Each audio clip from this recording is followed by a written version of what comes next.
So edp445 is a sport YouTuber with over 2 million subscribers on YouTube, and he might as well has gone down as the worst child predator in history. So in April 2021, EDP basically was caught in the act by Alex Rosen, the guy who basically founded the vigilante group Predator Poachers, basically found him trying to meet up with a 13-year-old.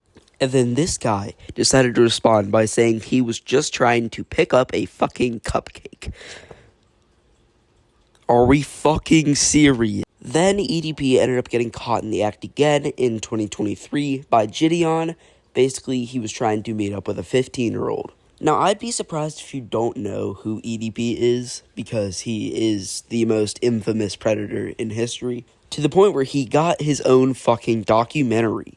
So in August 2026, the YouTuber Mike Clum basically made a documentary of EDP called The Sick Mind of EDP, featuring Penguin Zero, Alex Rosen, Gideon, and EDP himself. And as someone who has seen the documentary, I'd just like to point out, my guy basically just ratted himself out that entire documentary.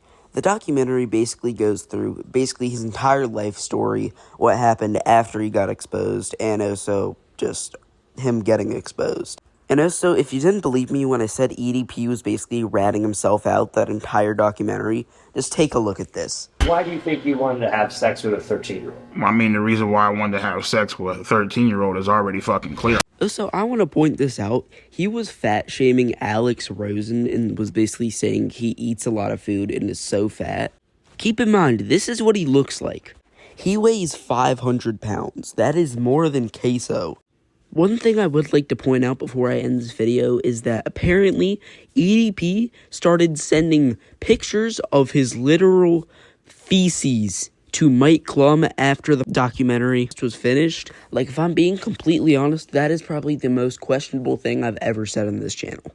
Anyway, huge shout out to Mike Clum, who made the documentary, and also shout out to Penguin Zero, Chris Hansen, Some Ordinary Gamers, Alex Rosen, and Gideon for just being in the documentary, and I will see you in the next video. Peace. I forgot to mention, but the podcast will be in the description.